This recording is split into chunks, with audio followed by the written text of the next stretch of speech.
આપ સર્વને મારા જય શ્રી કૃષ્ણ. ગાથા ચેનલ પર આજે આપણે પુરુષોત્તમ માસનો અધ્યાય 22મો તથા આજની અણમાનીતી રાણીની કથા સાંભળીશું. આવી જ અન્ય કથા વાર્તા સાંભળવા માટે ચેનલને સબસ્ક્રાઇબ અવશ્યથી કરજો. આવો સાંભળીએ આજનો અધ્યાય 22મો, વ્રત નિયમો.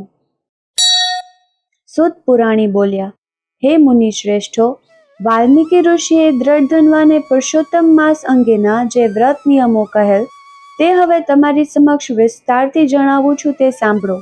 ઘઉં, ચોખા, બધા ધોળા ધાન્ય, મગ, જવ, તલ, વટાણા, ડાંગ, સામો, વાસ્તુક શાક, હિલમોચિકા ભાજી, આદુ, કાલ શાક, કાકડી, કેળા, સિંધાલુણ, સમુદ્રનું મીઠું, ગાયનું ઘી, દૂધ, દહીં, ફણસ, કેરી, હળે પીપર, જીરું, શૂઠ, આંબલી, સોપારી, લવલી, આમળા, શેરડી આદિ હવિષ્યાંત પુરુષોત્તમ માસમાં લેવું.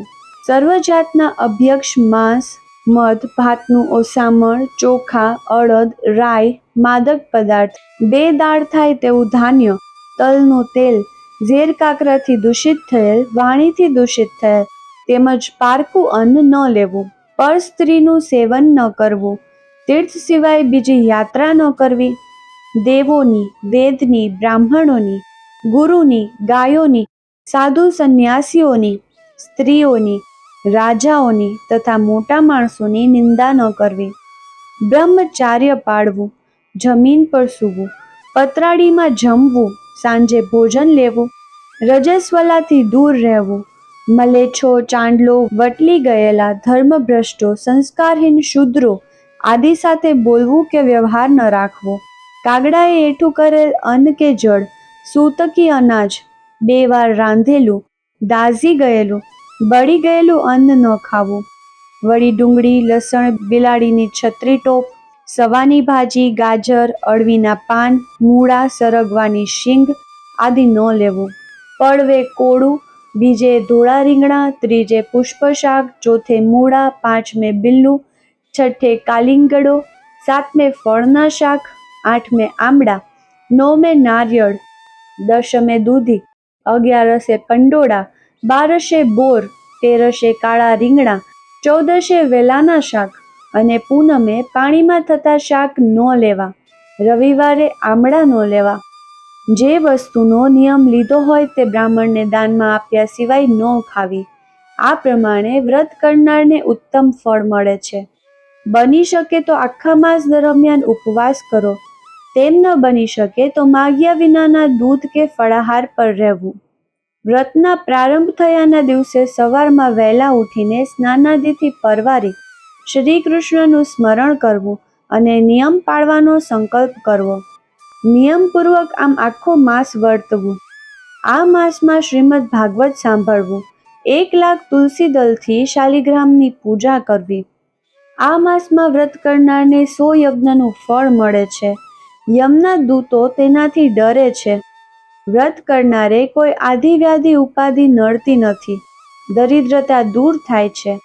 સુખ, સંપત્તિ, સંતાન, કીર્તિ આદિ મળે છે. ભૂત પિશાચ તેને નડતા નથી. અંતે તે અનેક સુખ સાહેબી ભોગવી વૈકુંઠધામનો અધિકારી બને છે. શ્રી બૃહનારદ્ય પુરાણના પુરુષોત્તમ માસનો અધ્યાય 22મો સંપૂર્ણ. જો વિડીયો પસંદ આવે તો વિડીયોના અંતમાં કમેન્ટ કરજો અથવા વિડીયોને હાઈપ જરૂરથી કરજો. આવો સાંભળીએ આજની અણમાનીતી રાણીની કથા. ચંદનપુરમાં કેશવસેન રાજા રાજ્ય કરે. તેમને ધનબા નામે રાણી હતી. લગ્ન કર્યાને ઘણા વર્ષો વીતવા છતાં રાણીનો ખોળો ભરાતો ન હતો. તેથી રાજાએ માનકુંવરબા સાથે બીજા લગ્ન કર્યા. 2-1 વર્ષમાં માનકુંવરબાને ચંદ્રસમો રૂપવાન કુંવર થયો. માનકુંવરબા રૂપવાન હતા. તેમાં દીકરો થતા રાજા આગળ તેમના માનપાન વધી ગયા. રાજા માનકુંવરબાને માનપાન આપવા લાગ્યા અને તે કહે તેમ કરવા લાગ્યા. બીજી બાજુ ધનબાવાને સાધારણ હતી. તેને હજુ સુધી સંતાન થયેલ નહીં. તેથી રાજા તેની સામે નજર પણ ન નાખતા. ધનબાને રહેવા માટે રાજાએ મહેલના છેવાડે 2 ઓરડા આપી દીધા. જ્યાં ધનબાને રાજા તરફથી તિરસ્કાર મળતો થયો તો પછી નોકર ચાકર તો શાના માન આપે? રાજમાં બધા જાણતા થઈ ગયા કે માનકુંવરબા રાજાના માનીતા રાણી છે, જ્યારે ધનબા રાજાની અણમાનીતી રાણી છે. માનકુંવરબાનું રૂપ હતું, સાથે તેને કુંવર આવતા તે અભિમાની થઈ ગયા. જીભ ઉપર તોછડાઈ આવી ગઈ. ગમે તેનું અપમાન કરતા તે અચકાતા નહીં. બધા નોકરો તેમનાથી બીતા રહેતા.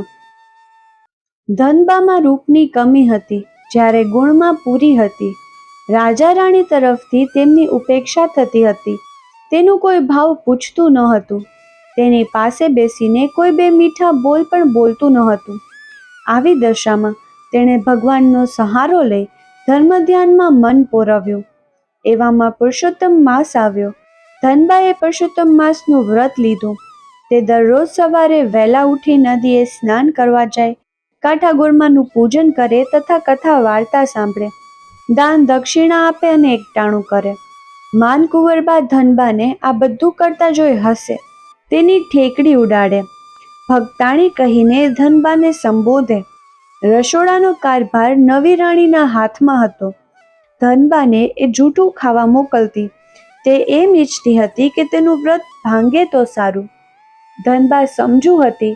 એ જાણી ગઈ કે માનકુંવર એમનો વ્રત તોડાવવા માંગે છે, તેથી તેણે એકટાણું બંધ કરીને ઉપવાસ આદર્યા. આથી કરી માનકુંવરના પેટમાં તેલ રેડાયું. એણે તો રાજાને ભંભેરવાનું ચાલુ કર્યું. તેણે રાજાને કહ્યું, આ તો ફક્ત પુરુષોત્તમ માસનું બહાનું છે. ખરી રીતે તે તમને મારી નાખવા માટે આ બધું કરી રહેલ છે. તમો મરો તો એના પિયરિયાને રાજ મળે. કાચા કાનના કેશવસેને રોષે ભરાઈને ધનબાને પોતાના મહેલમાંથી કાઢી મૂકી. બિચારી ધનબા તો રડતી કકડતી ચાલી નીકળી. ઉપર આબ નીચે ધરતી. ભગવાનનો ભરોસો હતો. આંખમાં આંસુઓની ધારા વહેતી હતી. ઉપવાસને લીધે શરીરમાં અશક્તિ હોવાથી તે લથડિયા ખાતી આગળ ને આગળ વધતી હતી. રસ્તામાં એક ગાય મળી. તે તરસે તરફડતી હતી. ધનબાએ નજીકના વહેડામાંથી પાણી લઈને તેને પાયું. ગાયે પાણી પીધા પછી તે આગળ વધી. આગળ જતા એક જીર્ણ શિવાલય આવ્યું. ધનબાએ તેને વાળી ચોડીને સાફ કર્યું. આંગણામાં પાણી છાંટ્યું. સરોવરમાંથી જળ લાવી શિવજીને સ્નાન કરાવ્યું. પછી બિલીપત્ર લાવી શિવજીની પૂજા કરી. આગળ જતા રસ્તામાં બે ઝઘડતા નાગ દેખાયા. ધનબાએ બંનેને હાથ જોડીને વિનંતી કરી એટલે બંને શાંત થઈ ગયા. રાણી તો થાક ખાતી ખાતી આગળ ને આગળ વધતી જાય. ઉપવાસના લીધે અને થાકને કારણે તેમની આંખે અંધારા આવતા હતા, પગ લથડાતા હતા. ધનબા તો એક ઋષિના આશ્રમ પાસે બેભાન થઈને ઢળી પડ્યા. ઋષિ મહાજ્ઞાની હતા. તેઓ રસ્તા ઉપર પડેલ બાઈની પાસે જઈ તેના મોં ઉપર પાણી છાંટી ભાનમાં આણી. ઋષિએ ધનબાને બધી વિગત પૂછી. તેમણે પોતાની બધી કથની ઋષિને કહી સંભળાવી. આથી ઋષિને દયા આવી. તેઓ કહેવા લાગ્યા, બહેન, તે પુરુષોત્તમ માસમાં ભગવાન પુરુષોત્તમનું વ્રત કર્યું છે. આથી તારો જન્મ સાર્થક થયો. તે વ્રત દરમિયાન સ્નાન, દાન, કથા વાર્તા સાંભળી પૂર્ણ શ્રદ્ધાભાવે પુરુષોત્તમ ભગવાનને સેવ્યા છે. તેથી તારી ભક્તિથી તેઓ સંતુષ્ટ થયા છે. હવે તારા સમસ્ત દુઃખનો અંત આવે છે. તું મહેલે પાછી જા. વ્રતના પ્રભાવે કરીને તારી કાયા કંચનવર્ણી થશે. તારી કુખે દેવ જેવો પુત્ર જન્મશે. રાજા કેશવસેન અને માનકુંવર તને પ્રેમથી સ્વીકારશે. ધનબા પાછા ફર્યા. રસ્તામાં ધનબાને બહેન કહીને બોલાવી અનેક કાપડમાં હીરા મોતી જડેલ વસ્ત્રો ભેટ આપ્યા. આગળ જતા શિવાલય આવ્યું. શિવજીએ પ્રસાદ આપ્યો. પ્રસાદ લેતા જ ધનબાની કાયા કંચનવર્ણી થઈ ગઈ, જાણે રૂપ રૂપનો અંબાર. આગળ જતા ગાય મળી. ગાયે દૂધનો અક્ષય કળશ આપતા કહ્યું, રાણી, તે મારી તરસ छिपाવી છે. હું તને આ કળશ આપું છું. આમાંથી મોં માંગ્યા મિષ્ટાન મળશે. ચાલતા ચાલતા રાણી નગરના દરવાજે આવ્યા. ત્યાંથી એક ગોવાળ જતો હતો. તેણે ધનબાને જોયા. તેમનો આખો વાન બદલાયેલો જોઈ રૂપના અંબાર સમૂહ સ્વરૂપ જોઈને તે તો દોડતો દોડતો રાજમહેલમાં પહોંચ્યો અને રાજાને સમાચાર આપ્યા કે ધનબા નગરમાં આવી રહ્યા છે. તેમના રૂપનો પાર નથી. કોઈ દેવી આવી રહ્યા હોય તેમ લાગે છે. ગોવાળના મુખે ધનબાના આવ્યાના સમાચાર જાણી રાજા અને રાણી માનકુંવરના પશ્ચાતાપનો કોઈ પાર નથી. પરસોત્તમ ભગવાનની કૃપાથી કેશવસેન અને માનકુંવરના હૃદય પલટાયા. બંને પગે ચાલીને ધનબાને લેવા નગરના દરવાજે આવ્યા અને વાજતે ગાજતે સામૈયા સાથે તેમને રાજમહેલ લઈ આવ્યા. સમય જતા 9 માસે ધનબાએ કનૈયા કુંવર જેવા પુત્રને જન્મ આપ્યો. પુરુષોત્તમ ભગવાનની કૃપાથી હવે બધા સંપીને આનંદથી રહેવા લાગ્યા. માનકુંવરબા પણ પુરુષોત્તમ માસમાં વ્રતનું મહત્વ સમજ્યા. તેઓ પણ દર પુરુષોત્તમ માસમાં વ્રત કરતા. રાજા પણ વ્રત કરતા થઈ ગયા. બોલીએ શ્રી પુરુષોત્તમ ભગવાનની જય.